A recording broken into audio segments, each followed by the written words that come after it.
నమస్తే. శ్రీ గురుభ్యో నమః. శ్రీమాత్రే నమః. శుభమస్తు జ్యోతిర్వాస్తు ఛానల్కి స్వాగతం. మరి ప్రస్తుతం గురుగ్రహం మార్పు ఉంది. ముఖ్యంగా ఈ సంవత్సరం 3-4 పెద్ద గ్రహాల మార్పు. మొట్టమొదటిగా మార్చిలో శనిగ్రహం మారింది. ఆ తదుపరి ఇప్పుడు గురుగ్రహం మార్పు మే నెల 15వ తారీఖు. ఇక ఇదే నెలలో మళ్ళీ రాహుకేతువుల మార్పు కూడా ఉంది. అయితే ఇప్పుడు ఈ గురుగ్రహం యొక్క మార్పు వల్ల ఎలా ఉంటుంది, ద్వాదశ రాశుల వారి యొక్క స్థితిగతులు ఏమైనా మార్పులు ఉంటాయా? మరి ఎందుకంటే ఈ గురుగ్రహం యొక్క అంటే ఒక రాశి నుండి ఒక రాశికి చేరడానికి దాదాపుగా సరిగ్గా సంవత్సర కాలం పడుతుంది. సంవత్సర కాలంలో మరి ఒక సంవత్సర కాలము అంటే ఎలా ఉంటుంది ఏంటి అన్నది అందరికీ అదే. అయితే గురుగ్రహం అంటేనే పుణ్యగ్రహం, శుభగ్రహం, మంచి గ్రహం.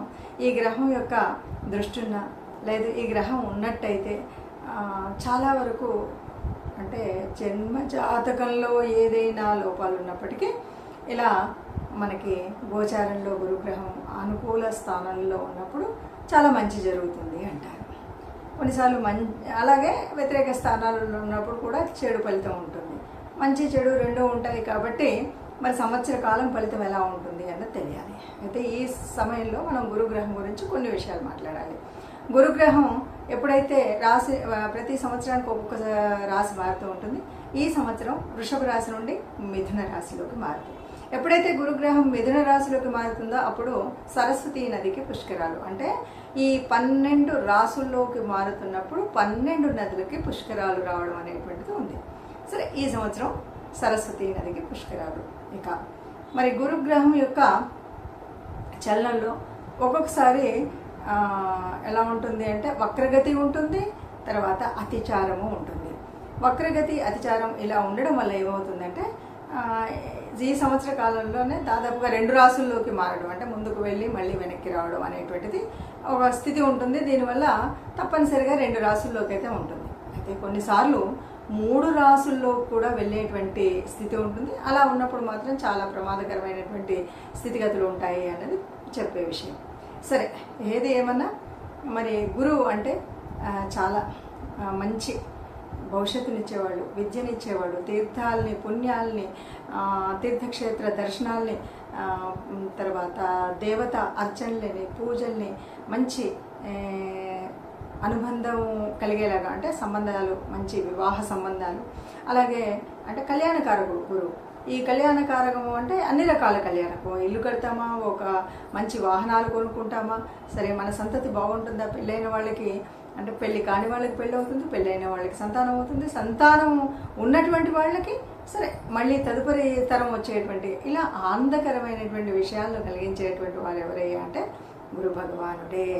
మరి ఈ గురు భగవానుడు ఈ సంవత్సరం మరి మొన్నటి వరకు వృషభ రాశిలో ఉండి ఇప్పుడు మరి మిథున రాశిలోకి వెళ్తాయి. ఈ మిథున రాశిలోకి వెళ్ళినప్పుడు ఎలా ఉంటుంది ద్వాదశ రాశికి? ఒక్కొక్కసారి అందరికీ ఉండొచ్చు, ఉండకపోవచ్చు. అయితే బాగాలేదు అంటే ఈ సంవత్సరం అంతా మనకు ఇంకా అంతా కూడా ఏం చేయక్కర్లేదా ఏమి అనేటువంటి స్థితి అయితే ఏమీ ఉండదు. ఎందుకంటే ఎప్పుడు కూడా ఒక గ్రహం బాగాలేకపోయినా ఇంకో గ్రహం దానికి అనుకూలించే విధంగా ఉంటుంది. జన్మజాతకంలో కలిసి వచ్చే జాతకాలు ఉంటాయి, గ్రహాలు ఉంటాయి. కాబట్టి అంత ఇబ్బంది పడదు. కాకపోతే ఏదైనా చిన్న చిన్న రెమెడీస్ ఉన్నప్పుడు ఆ రెమెడీస్ని చేసుకున్నట్టయితే చక్కగా ఉంటుంది. మనం గురుగ్రహం యొక్క సంచారము సంవత్సర కాలం అన్నాం. అయితే కొన్నిసార్లు గురుగ్రహానికి ఉన్నటువంటి కొంత అతిచారము ఇది చెప్పుకున్నాం కదా. అతిచారం వల్ల ఏమవుతుందంటే దాదాపు ఒక 2 నెలలు ముందు రాశిలోకి వెళ్తుంది. మరి ముందు రాశిలోకి వెళ్ళినప్పుడు మరి స్థానం మారుతుంది కదా. అప్పుడు ఎలా అంటే కేవలం 2 నెలలు మాత్రమే, అంటే అక్టోబర్ నుండి మారేటువంటి అంటే ముందుకు వెళ్ళేటువంటిది, అంటే ప్రస్తుతం ఉన్నటువంటి మిథున రాశి నుండి కర్కాటకంలోకి వెళ్ళి మళ్ళీ తిరిగి వస్తుంది. దాదాపు ఈ సమయంలో ఈ 2 నెలల కాలం మాత్రం వదిలేస్తే మిగతా 10 నెలల జాతకాన్ని మనం 12 ఈ సంవత్సర కాలానికి అని చెప్తున్నాం. ఇది దృష్టిలో ఉంచుకోవాలి. సింహరాశి వారికి గురుగ్రహం యొక్క మార్పు వల్ల మంచి జరుగుతుందా, ఎలా ఉంటుంది ఈ సంవత్సర కాలం అంటే సింహరాశి వారికి బాగుంటుందనే చెప్పాలి. ఎందుకంటే ఈ గురువు యొక్క మార్పు అనేటువంటిది ఇప్పుడు మొన్నటి వరకు 10వ స్థానంలో ఉన్న గురువు ఇప్పుడు 11వ స్థానంలోకి వచ్చాడు.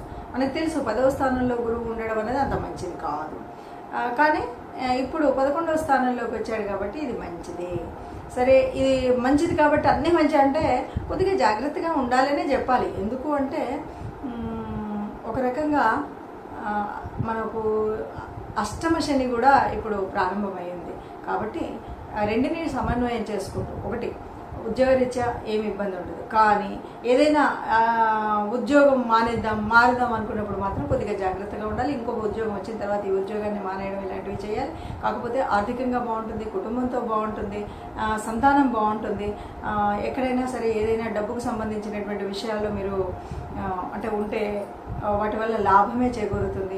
అట్లాగే బయట సంఘంలో గౌరవ మర్యాదలకు ఏ రకమైనటువంటి లోటు లేకుండా చక్కగా ఉంటుంది. పేరు ప్రఖ్యాతులతో ఎక్కడైనా సరే ఉద్యోగ స్థానంలో కానీ, ఇంట్లో కానీ, బయట కానీ, సమాజంలో కానీ అంతా చక్కటి పేరు ఉండి బాగా ఉంటుంది. ఎందుకంటే మనకి ఇది 11వ స్థానంలో జరిగేటువంటి మార్పు, అందువల్ల చక్కగా ఉంటుంది అని చెప్పచ్చు. అయితే దానికి పక్కన ఉన్నటువంటి మరి శనిగ్రహం మార్పు జరిగి ఉంది, రాహుకేతువులు మార్పు జరగబోతుంది. వీటిని కూడా సమన్వయం చేసుకుంటా అంటే మనం ఇప్పుడు చెప్పుకునేది కేవలం గురుగ్రహం యొక్క మార్పు మాత్రమే చెప్తున్నాం, కానీ ఫలితాలు అనేసరికి మూడింటిని ఉద్దేశించుకొని చెప్పుకోవాలి. కాబట్టి సమన్వయంగా కనుక వెళ్ళినట్టయితే అంతా బాగుంటుంది.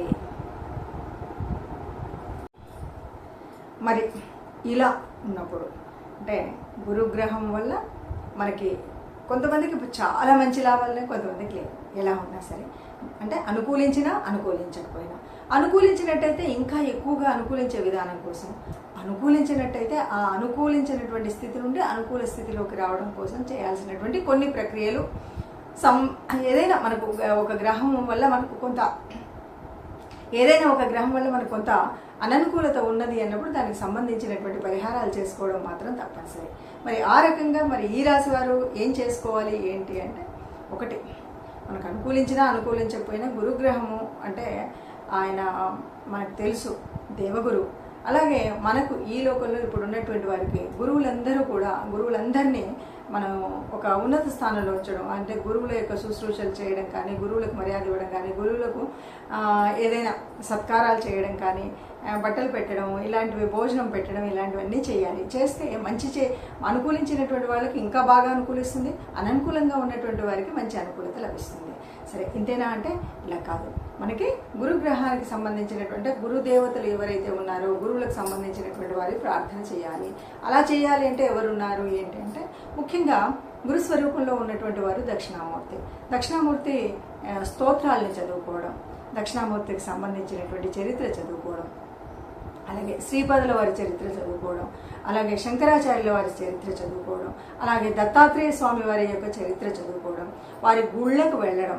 ఇంతే కాదు, వీటితో పాటు ఇంకా మనం చేయవలసినటువంటి అంటే గురువుకు సంబంధించినటువంటి ధాన్యం ఏదైతే ఉందో దాన్ని దానం చేయడం.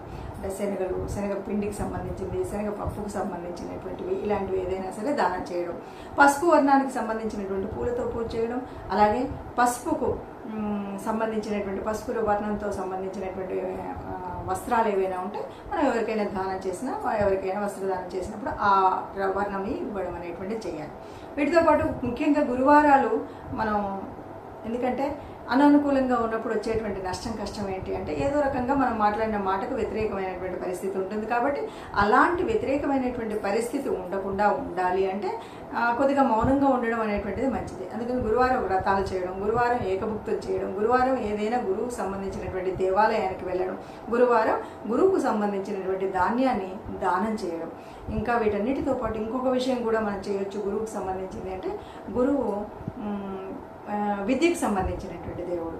ఏదైనా జ్ఞానానికి, విద్య అనే దానికంటే కూడా జ్ఞానానికి సంబంధించినటువంటి దేవుడు. జ్ఞానము అంటే పుస్తకాలు, గ్రంథాలు, తర్వాత వీటికి సంబంధించిన ఎవరికైనా ఏదైనా గ్రంథాలని దానం చేయడం కానీ, లేదు విద్యార్థులు ఉంటే ఆ విద్యార్థులకు వారు జ్ఞానం సంపాదించడం కోసం పుస్తకాలు దానం చేయడమా, పుస్తకాలు కొని ఇవ్వడమా, చదువుకునే పిల్లలు ఈ సంవత్సర కాలంలో ఉంటారు కదా, వాళ్ళకి పుస్తకాలు కొని ఇవ్వడం కానీ, ఇలాంటివి ఏవైనా సరే మనకు అలా దానం చేసినట్టయితే గురువు యొక్క అనుగ్రహం పొందగలుగుతాం. ఇలా అనుగ్రహం పొందినట్టయితే ఉన్నటువంటి స్థితి నుండి చక్కగా మనం హాయిగా ఉండొచ్చు. ఇదండి